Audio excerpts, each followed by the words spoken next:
Hello everybody and welcome to the Sakigake Otokojuku Feature Festival news video. My name is Scarface King and wow, this is an event that I have been quite looking forward to. This is an event that was voted for by the fans, so this was highly anticipated not just by me but by a lot of people. Maybe less so in the Western community, mainly because Otokojuku doesn't have quite as much presence over here as it does in Japan. But it's big over there. It's still big over there, you know. There's multiple spin-offs, there's multiple stories within the same universe, and that has been turned into like video games, pachinko machines, all this stuff. Like it has a huge presence over there. And I have read probably about 2/3 of the story, which is quite fortunate because this particular feature festival covers pretty much those 2/3 of the story, so that's cool. The final third has not really been touched on here, which may be held for later, perhaps, potentially. But yeah, I've got to say the lineup I'm pretty happy with. I'm pretty happy with it. I'm pretty happy with the sprites, with the animations, with the events that have been chosen. They've tried to do some sort of unique, special things with this event that I'm really digging. And you know, if you're interested in getting involved, I would say it's probably worth checking out. It probably is. I mean, maybe the first like 40 chapters or so are sort of like quite heavy on the, not necessarily gags. I mean, some of them are gags, but it's like it's more light-hearted, it's more absurd. But then as time goes on, it does get a lot more macho manly. It does get a lot more serious. The difference between this and say like a Fist of the North Star is the difference between those two would be, it's just more absurd. It's just more absurd. That's what it is, you know. While there are still like a few gags later on, it does become more serious, but there are still moments where the immersion is just gone. You're so locked into this fight, and it's like, oh yeah, they're gonna face up. This is gonna be sick, and then you'll find out what their opponent's power is, and you'll be like, what? It's what? Like, it's crazy. It's a crazy series. I highly recommend at least giving it like a few volumes to give yourself a feel. If you're not digging the early gag stuff, maybe skip ahead a few volumes and check out some of the battle stuff around the 40s, chapter 40s, 50s.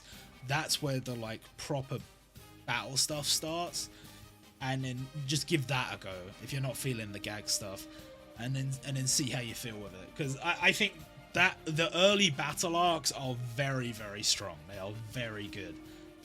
And we'll see a bit of that covered here today. As for reading it, it is available unofficially, by the way.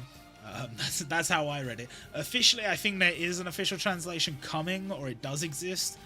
But it's not like available as part of the Shonen Jump service. It's like something where you're going to have to buy it digitally from other online retailers. However, in Japan, they have the exact same problem.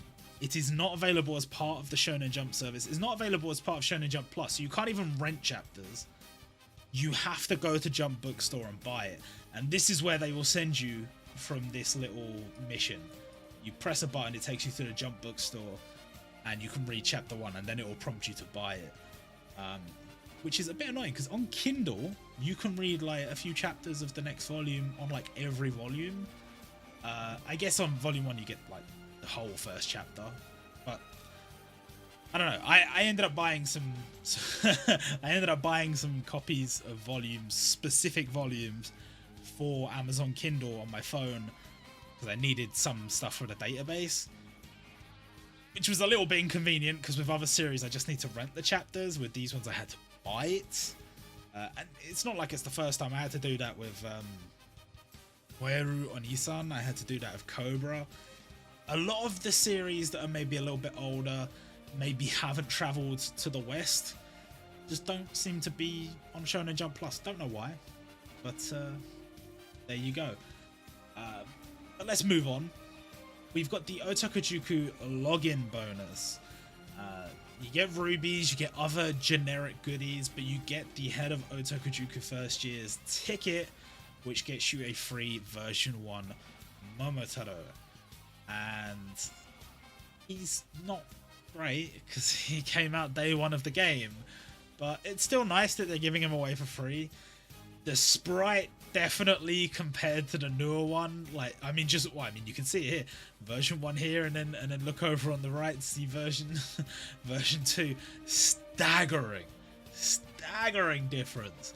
And it just goes to show, even some of the sprites you look back at day 1 and you think those don't look that bad, when you see what they can do now and you put them side by side, it's a different beast. It's absolutely crazy. And the ability to mimic the style is so much better than it used to be. Like, it's very distinct now. You can tell whose style they are trying to mimic, and it's very good. It's very, very good. But if you didn't have Momotaro, you get him for free. If you did have him, you get a dupe, and you also get a multi from this ticket, so you could get something else. I think I did get an additional 5-star on mine. I think it was Kyoraku Shunsui, so you can get other stuff on there, which is not bad. We have the daily mission, which gives another 50 stamina. They've actually got a campaign coming up. They're just going to give us a shitload of stamina, and they're also going to be giving us like stamina recovery items at some point.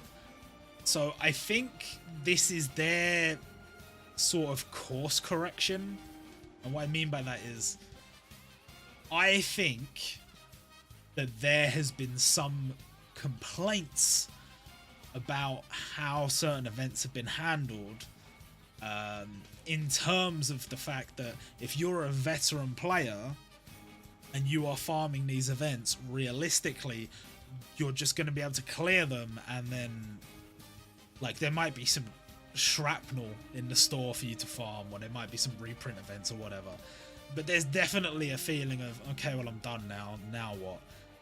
And I think with this event, they've changed up the pacing, and they've changed the way they're going to be giving out stamina, so that if you are a veteran player, you will be able to get new events every couple of days, stuff to farm, and you'll be fine. But if you're a new player, you will still be able to do all of that, and you'll be getting the additional stamina too for those events you've missed in the past. In this case, so for example, the Otokuchuku event, there are returning events from Otokojuku. You will want to farm those units. If somebody's already maxed that, they won't want to farm that, but they could just put a bit more stamina into something else for, you know, one day or whatever, and then the next event comes and you go do the next event. So it's, I think we will see how the execution plays out once we've got to the end of this event, but so far I would say it feels better. It looks better to me, because they've started the event with a challenge stage, they've started the event with a farmable stage, and then we're just getting dribs and drabs throughout the event, and then the proper challenge stage is coming towards the end of the event. So I'm hoping that that sort of corrects how people feel towards the event. I don't know if that will be the case, but so far I'm liking it. So far I am liking it. Then we have Otokojuku's specialty, the Overwhelming War March. This is one of those, actually similar to the Kenshin event. In the Kenshin event, you learn the different styles of Hiten Mitsurugi Ryu. In this case, you are conquering the different trials that Momo and the gang face on the way through the story. And the idea is, as you conquer each major event in the story, it's not really each major event. One of these is like from the first chapter, and then some of these are like multi-arc stories. But the idea is you start off small and you work your way up. And it culminates with you getting a stamp. But that's not really, not a stamp, an emblem. But that's not the end of it, because you get the emblem, and then you have to trade this emblem and this item here to get this item here. It's not as complicated as it sounds. You've just got to do all these missions. They're not that hard. They're very standard missions. The only mission that they have made that is difficult is down here, and again, not really difficult, especially if you're a veteran player, but if you're a beginner, this will be a bit of a struggle. By no means impossible, just it's gonna take you a lot longer. If you're not able to score highly on Unity Battle, if you're not able to do lots of damage all at once and you have to do multiple runs each time, this is gonna be a bit painful. But you have to max out the new Unity Battle character that is not a Unity Battle character. They are a bonus event character tied to a Unity Battle, but you need to max them out, and that's like the only thing that might be hard for a beginner. Everything else I think should be fine, because you don't even need to get Goki to max luck. So they've only really asked you to get like really easy characters to max luck, except for Hyoe. Might be a bit of a struggle if you're a beginner.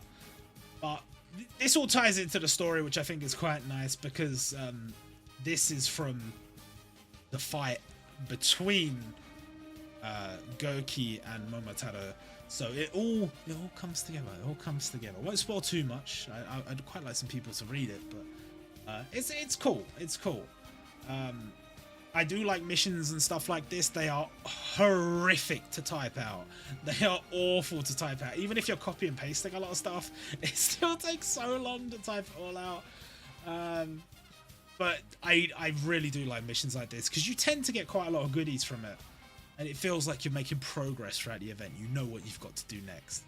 And so check that out on the news post in case there's anything I'm brushing over here that you need to read in more detail. But yeah, the 200 rubies and this emblem here, pretty obtainable quite easily. And then there's another 100 rubies there and like a ticket and some stamps and stuff. So goodies can be gotten, but the ultimate goodie is this emblem down here. And that's just a little bit harder to get because you have to max Hyoe Todo. So, and in a way, I think that's quite nice, because in a way, it's like there is a part of this event that is challenging. It's not challenging in a sense that it's a stage that you can't beat if you don't have certain characters. It's just a bit of a grind, and it's an easier grind if you have better units. And it's just a case of if you put the time and effort into maxing out your characters and having good characters and putting the effort into Unity Battle, then yeah, you'll get your max luck Hyoe Todo, and you'll get your emblem to prove it. And if you couldn't do that, well, then you won't get your emblem to prove it. Kinda cool. Just my thoughts. Kinda cool. Daily event is the very, very standard clear each day to get rubies one, which is the same as the Seto Kaiba one from the Yu-Gi-Oh event. You just clear it and get rubies. There's nothing else going on there.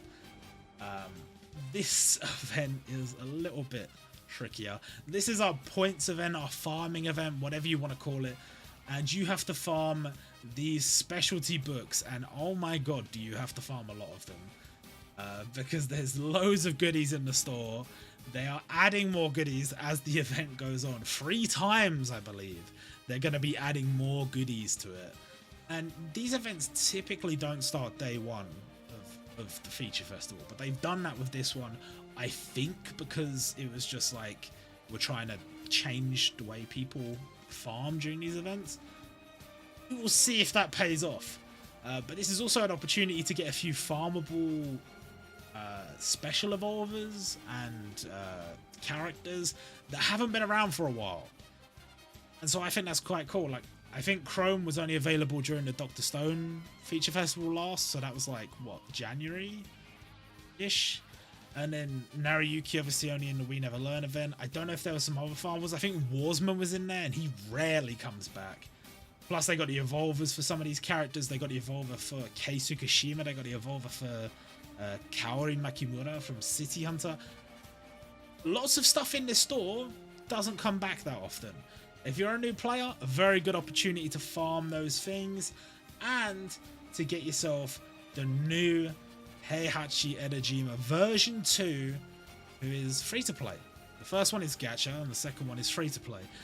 Throughout the story, he says basically 2 things prominently.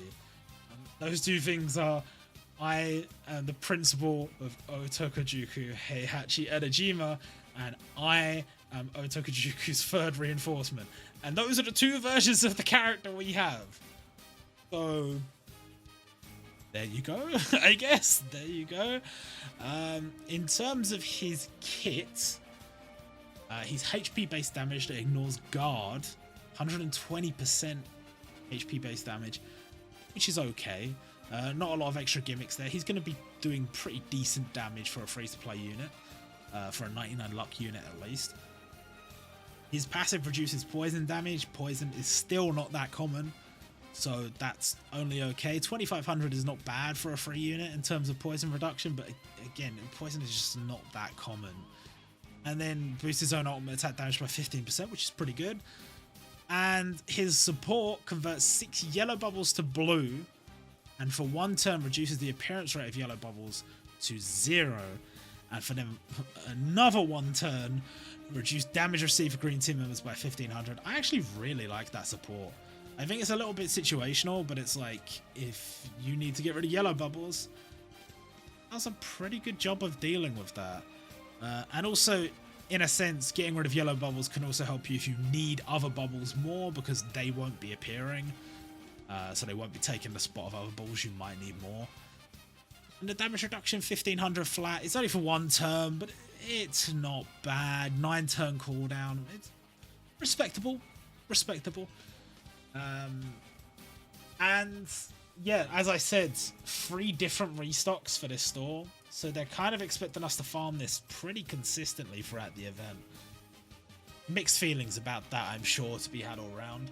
The points boost a little bit different to the last event, because the points boosts are heavily skewed in favor of the gacha units. Normally, sometimes when they do these like points events, they'll have like 1 standard gacha unit that gets a much higher boost than the others. In this case, the 2 standard gacha and the limited are all 150% boost. Now this might be something to do with the new gacha format. I don't know, but it's a bit bizarre. It's a bit bizarre. I also, like, I don't know why they've set the boosts out like this, really, because it's like they give a boost to some of the characters that were in the last event, and I guess that's like for if you're a new player or whatever, but it seems so pointless because you can easily go out and grab some of the new characters from this event. Like, you could, Spartacus is available from day 1 of this event. Go get Spartacus. Raiden is available from day 1 of this event. Toromaru and Togashi are both 4-star gacha units. You should like have a decent chance of getting them from tickets and stuff. You get Momotaro for free. You'll get Heihachi Hedejima from this event. Like, you've got loads of better options for boosts than the units from the last event. But hey, it is what it is. It is what it is. And if you're going in on the banner, you're going to benefit a lot in terms of your boosted points, I guess. But yeah, that goes for the entirety of the event. Then we have the Otokojuku ticket gacha, which is just the standard ticket gacha for the event. Hopefully people can get lucky on this. But there's only 2 new standard gacha units, 2 old ones. So it's 50-50 if you get a 5-star, whether it'll be a new hero or 2. Actually, no, that's a lie, because I suppose Jackie must be on there. Date must be on there. Oh, wow. So your chance of getting a new hero is actually a lot lower than I thought it was. Yeah, because they've got like 3 standard gachas that came out after Otokojuku's original batch. Yeah, so you've got, what, 5 out of 7 are old units. That's a little bit harder, but these are always good on events like this because Togashi and Toromaru both can be evolved to 6-star rarity. And if you don't get one of the 5 stars, you are guaranteed to get one of them. So you can feed those and evolve them and possibly get them to max luck. I haven't got my Toromaru up to max luck yet. I know the stage isn't available yet to evolve him, but sometimes I have an extra copy and I'll feed that in and I'll get that to enough luck that when the stage does come around, I'll just evolve him and feed that. I haven't done that for him, but it won't take me long to get into max luck. Not that it really matters because there aren't that many luck bonuses, and they did say they'd bring more, but they haven't brought more. and you'd never realistically use him as a 99 luck lead, but it is what it is. Then we have the Colosseum, Otokojuku's specialty, the Colosseum. And this stage is a special kind of challenge stage. I really rate this. And I was going to do predictions for this event, but my god, did I just not have enough time to do it. I really, really wanted to. And I even read as much of Otokojuku as I could before this event came out so that I could do it, and I just didn't have the time. But one of my predictions was going to be that we might see Akashi as a challenge type event. I was thinking something along the lines of score challenge, perhaps. They had announced there would be a new game mode during this month, so I thought it might be a new game mode, but sort of handled the same way as like Hatenko was in the score challenge in the Bobobo event.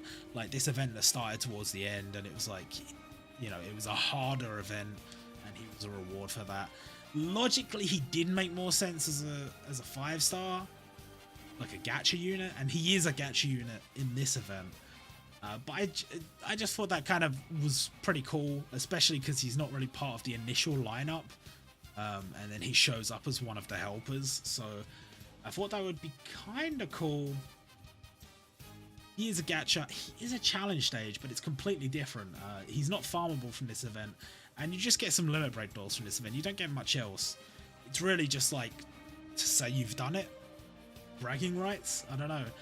But the early part of the stage is like a puzzle, and then you get to the challenge stage part. So once you know how to beat the puzzle, then you can do the challenge stage and then carry on with your life. Pretty cool. It's a nice idea, and this is a good way to have something come out at the start of the event to tide you over until the catastrophe comes out, because this could be something you're working on trying to figure out how to beat, and then once you do that, you can go and do the kata when that comes out, and you'll still have the farming to do in the background. So very, very cool.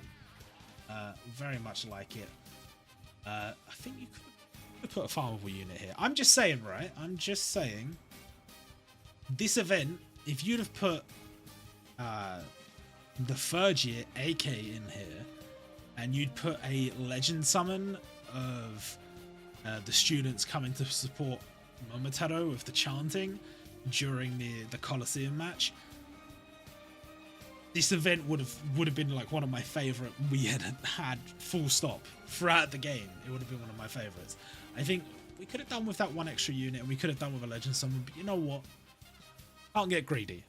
It's 2021. You can't get greedy. You take what you can get. And what I mentioned before, Toromaru does have an evolver stage now, so make sure to evolve him. It's not what I was hoping it was. I was hoping it'd be the Prison of is it Prison of Penitence? Hoping it would be that. It's not. Still cool. Still cool to see him being released. Then we have a score challenge. We haven't had a score challenge in ages. We had the Bleach one and the Bobobo one last year, like end of last year, and I think that was the last ones we had. You know, they're quite common on Taiwan, but on Taiwan you don't get farmable units from them really, except in, you know, the cases that we had it on Japan. So yeah, Gecko has been added. I was hoping he would be added. I thought he could potentially be Gacha. I also thought he could potentially be a Transcendent, but he is supposed to be the strongest of the three members underneath Date. So I was hoping he would be Gacha. Score challenge is okay.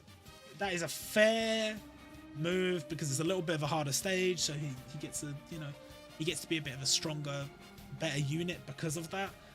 And score challenge is like a special rare event, you know, we don't get score challenges that often, so it's always cool to have events like this. Though if a character gets put in a score challenge and you don't get them the first time around, you might not get them. We have no idea when they're going to come back, if at all.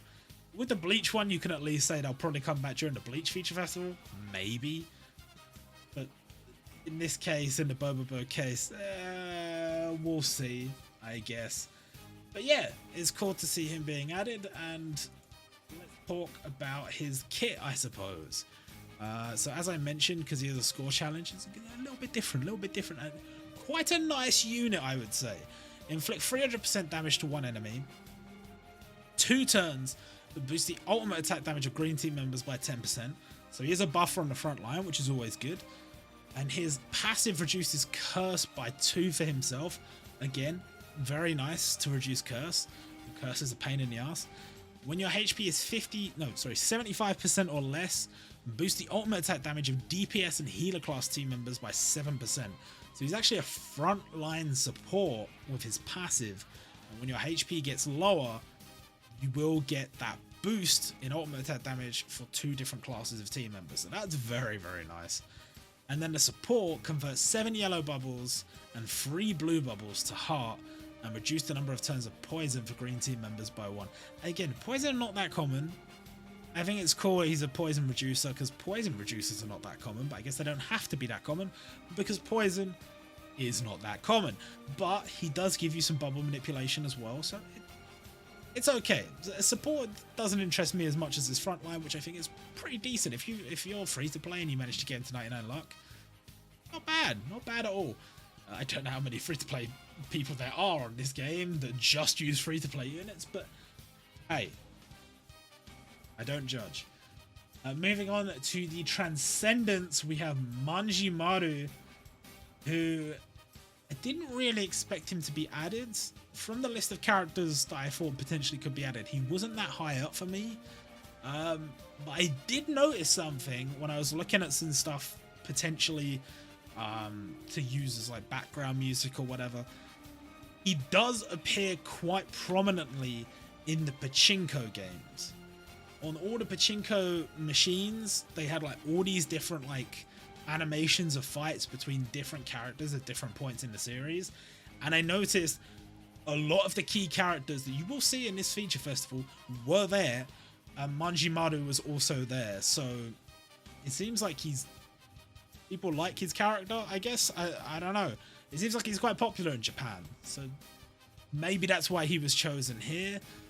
Let's take a look at his kit because it's interesting for a Transcendent, must be said.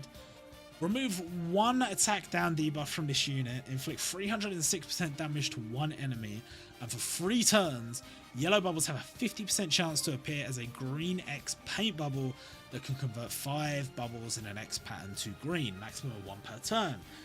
Now, that seems so random. That extra part of his attack, like remove 1 attack down debuff and inflict 306% damage to 1 enemy, is not bad for a Transcendent class unit, but that extra little bit seems so out of place. However, we should point out that is there because that is very similar to Momotaro's passive skill. So using him in conjunction with Momotaro, they're both blue, and you could use Manji Maru as a 99 luck leader. They actually work together quite well to give you like a good coverage on the board. So it's interesting. I'm still a little bit undecided on how I feel about paint, but there you go. I think for a Transcendent class unit, you can't really turn your nose up at a skill that good. And the passive boosts this unit's attack by 17% unconditional, very nice. And before this unit's turn, convert 2 red bubbles to green. No resistances, but again, board control's pretty strong with this one. I know you might say, oh well, green, but he's a blue unit, but you know, he's also he's giving you the green paint bubble as well, and in conjunction with Momotaro, I think it's going to be quite strong. His support, 3 turns, boost the ultimate attack damage of blue team members by 14%, and for 1 turn reduce the number of bubbles required to create a skill bubble for tank and healer class team members by 3. I am completely indifferent to support skills like this. I'm sure some people love them, but I just don't care. But the front line, definitely interesting. Moving on, we have our Catastrophe class stage, Goki Todo, and he looks very nice. His aura looks very nice, if not a tad pixelated on the preview image. Don't know what that's about. This little bit at the bottom, can you see that, like the artifacts on this? Don't know what that's about. But I still think it looks pretty cool. I still think he looks pretty cool. Very, very happy to see this particular fight represented in the game. And let's talk about his skills. He inflicts 312% damage to all enemies, so he is AoE. And he, for 3 turns, boosts the ultimate attack damage of red team members by 8%. So he's AoE, and he's a buffer, which is actually very nice, and it makes him a very solid pick for a 99 luck leader, especially if you are a beginner, because he's going to help you clear some of the stages that, like, early on there's like lots of story where there's like multiple bosses and stuff. He's going to help with that quite a lot. Really rate his kit for that. Maybe, you know, maybe going forward, maybe as a veteran player, it's not as useful, but hey, it's usable. It is usable. There are situations where you would use it for sure. Even if you don't care about the AoE, he's still a buffer, which is still definitely acceptable. His passive boosts this unit's ultimate attack damage by 15%, unconditional, very nice. And if the enemy is tank class, reduce the number of bubbles required to create a skill bubble for this unit by 2. I kind of feel like this kind of skill is growing on me. Like, if you have a certain boss and you know they're a certain class, you choose the right character and they just straight off the bat require 2 less bubbles to create a skill bubble. That's quite a lot, you know. It's a lot easier to get a string of 5 than 7. A lot easier. Especially with like supports like Shiryu with their 1-turn cooldown, or with how people have got a lot of passive bubble control, board control built in now. Yeah, I kind of rate it. And the support, convert 1 blue bubble to a skill bubble, and convert 1 green, yellow, and block bubble to red for 1 turn. Counter attack all normal attacks to this unit's body for 200% damage. So it's actually like a free-to-play alternative to an archetype we've seen getting quite popular in standard gacha. And you know what? I'm all for it. I don't particularly care about the whole counter thing. I know people have been using it to good effect in PvP. But you know, even just converting a skill bubble, or converting a bubble to a skill bubble and giving you like a few more bubbles converted to your type, it's still okay. It's still very usable. Pretty solid kit. It's a pretty solid kit. Then we have Unity Battle Hyoe Todo. This is what we mentioned before. He's not actually a Unity Battle character, but he is a character that you can only obtain through Unity Battle. I don't really understand the logic behind that, but it's basically a way to add characters without putting them in the Soldier Soul store, and in a sense makes them more exclusive, because if you don't get them this event, they're just not obtainable. But then their kit's sort of worse. So I don't really understand. But it's similar to like Mecha Freezer, if that helps you. And well, I guess we should talk about his kit. Hyoe inflicts 360% damage that ignores damage reduction to 1 enemy, and if the enemy has damage reduction, inflict an additional 40%. So he's a specialist against damage reduction, which we like. It's pretty cool. It's pretty good. His passive boosts this unit's ultimate attack damage by 18%. Lots of unconditional boosts in this event, which I really like. If the enemy is balanced class, reduce the number of bubbles required to create a skill bubble for this unit by 2. We talked about this earlier. The class restriction skill bubble thing, I'm all for it. I'm all for it. And the support, convert 1 green bubble to a skill bubble. I don't need to read this out again. It's just like what we were just talking about. It's just like what we were just talking about when we were talking about Gurki. Very nice, actually, the fact that his support and passive, I mean, if you don't know, these are adoptive father and son. So the fact that the support and the passive are very, very similar, quite nice if you ask me. It's quite cool. I quite like it. And they covered 1/2 of that archetype now, giving you a skill bubble, giving you a few bubbles, and giving you the counter attack from the support. I'm all for it. I'm all for it. I always like those little tidbits, those little nice little things you notice. I rate that. I do. Then we have the reprints I mentioned before. Make sure to evolve your Togashi Genji. If you can't max out Raiden because you don't have time, because you're a beginner player, that's fine. If you can't max out Spartacus, that's fine. But evolve your Togashi Genji to 6-star, because those events disappear. and then you don't know when they're going to come back. To be fair, this one has come back quite frequently, but you don't know. You don't know. But these transcendent events, they come back all the time, and you can open them with keys, and it's fine. So, just a suggestion, just a friendly suggestion. And then they've also reprinted a bunch of events where the characters from this event will help you defeat these events, which is quite nice. Like, if you weren't able to beat Nagato, you pull Momotaro, he's gonna help you beat Nagato. Stuff like that. Quite interesting. They haven't really done this before. I actually really like that. That's really cool.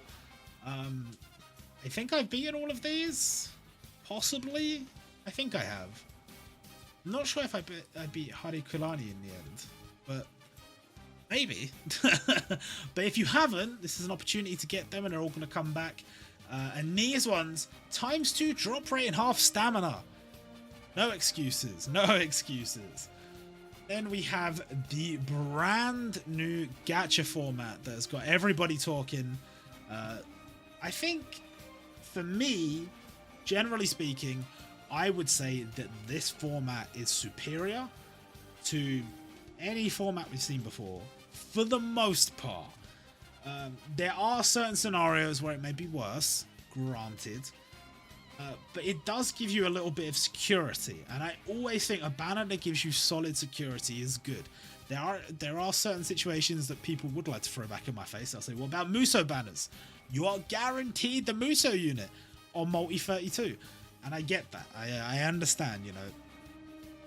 Yes, that's expensive. That's too much. And even here, this is expensive. So the situation with this banner, we'll scroll through the characters. We'll go back to those in a second. The situation with this banner is on the 18th multi. By the time you hit the 18th multi, and when you get there, you will get this ticket. And this ticket will allow you to choose either Momotaro, the new one, Hien, or Akashi. So you'll be able to choose one of those three. And at that point, you are guaranteed to at least have 2 out of 3. You are 100% guaranteed to have at least 2 out of the 3. You will have either Hien and Momotaro or Akashi and Momotaro. 100% guaranteed at this point. So once you get to that 18th multi, you can just use that ticket to get the 3rd, and you have all 3, which is great. Now, admittedly, this represents what would be 9 multis on the limited banner, and then 4 rotations on the standard gacha in a normal event. And would it normally take 4 rotations for you to get the standard gacha unit do you want out of the 2? Maybe. Like, I've definitely seen people go further than that, but also I've seen people get it in like 1 multi. So you can't really just weigh the extremes. I mean, normally I think it's like 2 or 3. I don't think it's normally 4. But you've got to remember, this is your security blanket. Because chances are you'll get to the 9th multi, and then, bro, 10th gives you one or the other. 12th gives you one or the other. 14th? It says guaranteed 5-star. Is it not guaranteed Hien or... Pretty sure it is. I'm pretty sure I wrote that down wrong. Pretty sure I wrote that down wrong. I'm gonna double check it. And then possibly update it. Did I write it down wrong? Yeah, I wrote it down wrong. So 14th is guaranteed Hien or Akashi. 16th is guaranteed Hien or Akashi as well. So really, it gives you so many opportunities to get those characters before that point. I'll kind of rate it, you know. Plus, say for example, you got to the 16th multi, and then you got the one you were missing. Say up until that point, you'd had Hien every time, and this one you got Akashi. At that point, 17th multi is free. And then the 18th multi, if you wanted to, you could do that. In both the 17th and 18th, you'd have the chance to get dupes of any of those characters, and you could get a dupe of Momotaro from that multi, from the special ticket. Now, I wouldn't necessarily recommend that. At that point, that's kind of a, you know, you've spent so many rubies, just stop. But you know, if you're a whale and you're going crazy, this banner's sick. And I think generally speaking, this banner is better. The fact that on the 3rd multi, you're guaranteed to get a new hero, and on the 9th multi, you get a limited, all in the same banner, that is sick. That is just sick. Like, you can say what you want, but the fact of the matter is, you have the ability to pull new heroes on this banner alongside the limited, and you've not had that opportunity up until now. So I think that is awesome. In terms of the actual units, they look so good. They look so good. But let's talk about them. Starting off with Momotaro, and I was really happy with how that image came out. No one commented on it, which made me sad. But I was really happy with how it came out, trying to emulate his win animation, but that's fine. His ultimate attack removes 2 attack down debuffs from 2 team members, which is good. He also inflicts 470% damage to 1 enemy, inflicts 10k fixed damage to 1 enemy, and for 2 turns boosts the ultimate attack damage of blue team members by 20%. A lot going on there. Let's separate into pieces. So you've got the damage, 470% is pretty good, 10k fixed damage, both of these only to 1 enemy, but it does sort of, you know, you're subverting potentially barrier, potentially guard, potentially damage reduction, potentially attack down, ultimate attack damage down, subverts all of that because it's fixed damage. 10k is not that high, but obviously you can stack it and stuff, and then 470% damage. Then you also have the 2 attack down debuffs removals, which is good. It's another one of those ones, I don't really know how I feel about these ones, because removing 2 stacks is good. Removing 2 stacks is definitely good, but it's only from 2 team members, and it's one of those ones where it's like, if you hit multiple skill bubbles, it's still only going to be 2 from 2. It's not going to, like, multiply the effect. So you need to do that, and then the next turn do it again, then the next turn do it again to try and make sure don't stack the skill bubbles, because if you do, it'll only remove it from the 2 and 2, and then the other characters will still have it. But, you know, still very strong, because that's almost like a throwaway effect added onto this skill. And for 2 turns, boost the ultimate attack damage of blue team members by 20%, so he's a frontline buffer. It's very strong. It's very, very strong ultimate attack. Let's talk about the passive. Reduce the number of bubbles required to create a skill bubble for this unit by 1. I love that. Unconditional bubble reduction. Momotaro only requires 6 basically all the time, except on special stages. Very, very nice. Before this unit's turn, convert 1 heart bubble to a green X paint bubble that can convert 9 bubbles in an X pattern to green. Which is, like we mentioned before, pairing up with Manji Maru quite nicely. And on turn 1, charge your Legend Summon gauge by 20%. That's an interesting one. I think that's going to be quite useful in certain scenarios. Just because you just start off with 20%, that's pretty strong, you know. It's a solid passive. It's a solid passive as well. Again, I'm still a little bit undecided on paint, but I think 9 bubbles is quite a lot. Gonna cover quite a lot of the board. I don't know. It's strong. It is strong, you know. He is a very strong front line. His support: convert 1 yellow bubble to a skill bubble, convert 6 red bubbles to blue, convert 2 yellow bubbles and 3 green bubbles to heart. And for 2 turns, weaken all enemies by 30%. It's a very strong support. This is a support where we're slowly getting all the units of the different colors for in this archetype. Yeah, just skill bubble and a load of control over the board, and weakens all enemies by 30%. You can't complain. You can't really complain about any asset of his kit, except I would say the 2 attack downs for 2 different team members. It's a little bit more finicky than it maybe had to be, but it's fine. Like, look, it's fine. It's amazing. He's amazing. Okay, so very happy with his kit. Moving on to Hien. Hien is going to inflict 468% damage that ignores guard to 1 enemy, and if the enemy is tank class, inflict an additional 55% damage. So specialist against guard, we rate that. And at the start of the next turn, convert 1 random bubble to a skill bubble with 10% base damage. Now this is important because both Hien and Akashi do it, and we've gotten used to characters doing this now. We've had some free-to-play units do it, we've had some limited units do it, but some standard Gadget units do it now as well. And it's creating a skill bubble the next turn, and it is quite strong. And especially any unit that has bubble board control on passive, like for example Hien, who boosts ultimate attack damage by 25%, and before this unit's turn converts 3 yellow bubbles to red.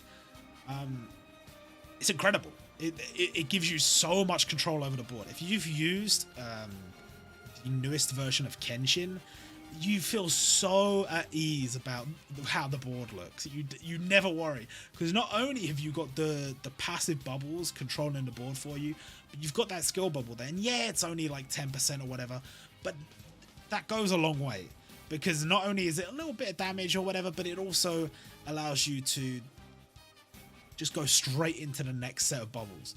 You just straight away, like, you've just burst your board and you just go again. You just go again and again and again. So very, very nice.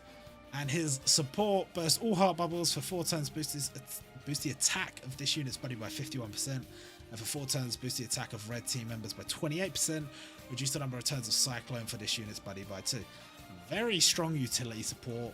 Not only is it giving you control of the board by bursting all heart bubbles, which could definitely have uses on certain stages, but you get the boosts as well, and you get the Cyclone reduction. Cannot complain. And then we have Akashi. Now, Akashi, as I mentioned before, he does have that frontline thing of creating the skill bubble. He also inflicts 468% damage that ignores damage reduction. Notice he ignores damage reduction, and here it ignores guard, which is kind of cool. They kind of pair up there. It's quite nice. And if the enemy has damage reduction, inflict an additional 55% damage, which is solid. Damage reduction specialist. We like it. His passive reduces bomb damage received for this unit by 5,000, which is solid. 5,000 damage reduction on bombs is good. Bombs, much like poison, not that common. Boost this unit's ultimate attack damage by 25% unconditional. Very, very nice. And his support, convert 2 blue bubbles to yellow column paint bubbles. 2 bubbles to green column paint bubbles. And convert 4 red bubbles and 2 heart bubbles to rainbow, and recover 8200 HP. Now, the recover 8200 HP is just a very nice addition to this skill, but the rest of this skill, it's like a complete rend of the board. Like, you're going to have... Obviously, you could get fucked over here if any of the column bubbles end up in the same column as one of the other bubbles. But if you assume that they all ended up in 4 different columns, and then the rainbow bubbles, like, connected them, I know that's a bit of a stretch. Like, it won't always turn out like that, obviously. But that could give you some serious coverage of the board. When you turn whole columns into certain colors, that's basically setting you up for more skill bubbles straight away. I don't know how often I would use this, because it's, like I said, it won't always fit in those perfect little columns all separately. Like, sometimes they're going to overlap and whatever. But it's interesting, to say the least. And the heal is just a nice bonus. So very good. This event is full of good units, which I really do like. And the format I really do rate. And you are going to see me do some summons on this. I did want to stream, but simply do not have enough time. But there will be a video of me summoning, hopefully tomorrow. Now we get to the other stuff. the other stuff. The battle ready gachas, which you just don't summon on. You don't summon on this, and you don't summon this. I know it's tempting because you got Sunny there. It's tempting because you got the new Anzu there. It's tempting because it's got Ukyo. It's tempting because it's this one's not that tempting. Well, there's still good units on all these banners, but none of them should be tempting you. Save your rubies for something else. And then the Otokojuku gacha, which again, and if you're a big fan of Otokojuku, I could see you summoning on this, especially if you don't have any of these units, but I would not summon on this. Mainly because I have them all, but also because it's kind of like these characters are all available in the standard gacha, so just don't bother. This one's not bad, but if you got Jay in this, that'd be such a pain because he's a day 1 unit. So again, can't recommend it. Then we have the coming soon. Oh boy, there's some good stuff coming soon. So you have the Haikyuu Day Limited Gacha, which gives you a free multi chance to get Hinata and Kageyama. Very, very nice. I don't have them, so it'd be nice if I could get them, but I'm not going all the way. So if I get them on the free multi, very, very nice. But that's cool. And we also have Emma's birthday, and you'll be getting a free multi on Emma's Limited Gacha too. Very, very cool. Then we have the Double Tap Limited Gacha, which includes all the characters that had Double Tap at 99% or more. So you have Naruto and Sasuke, Ace and Luffy, the special limited Dio, and then Goku and Vegeta. All very good units. I only have one of these, so this is even tempting, but I know the format's probably not going to be to my liking, so I probably won't be summoning on it. Then we have the Superstar Gadget, which has an update, finally making it slightly less awful. And you now get 3 guaranteed 5-star units on the 4th multi, in addition to getting the choice ticket, limited choice ticket fragment. So cool.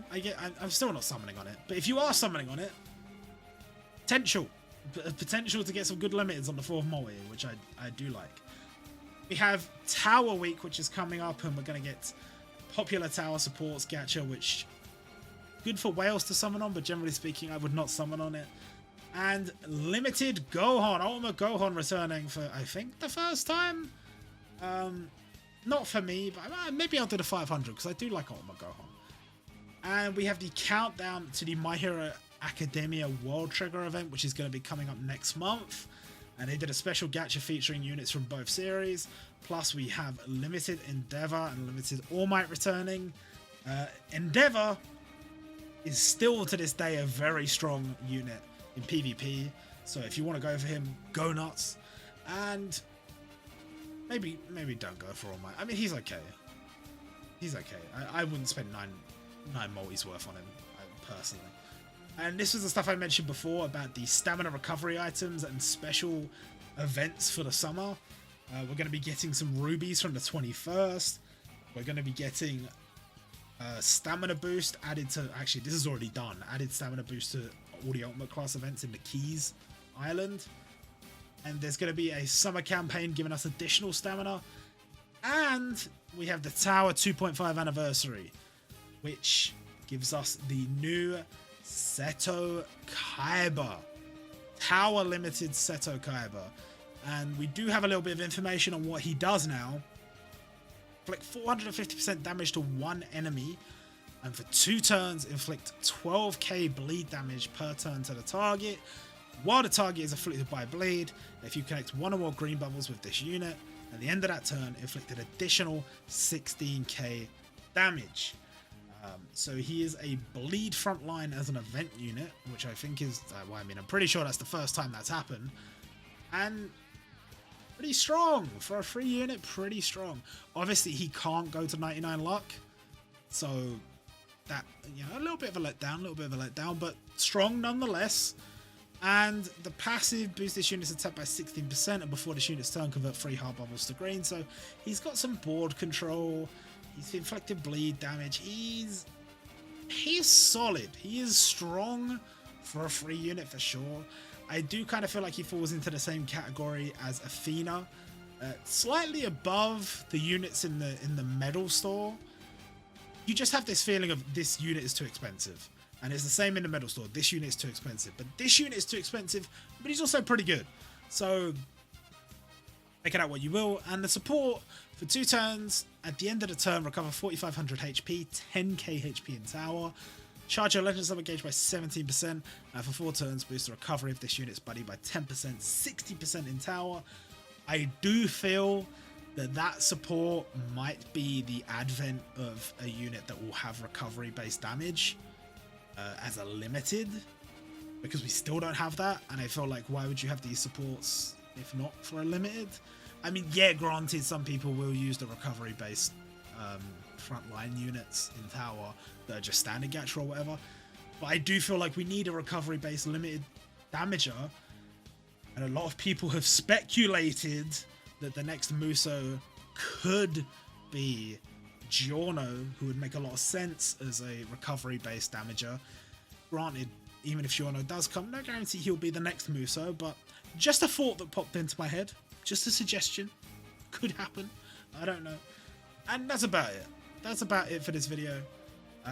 If you want to support us on what we do on the website, you can support on Ko-fi, a link in the description. And yeah, that's it for this video. I don't know how long it went, probably too long. But regardless, I'll see you guys next time.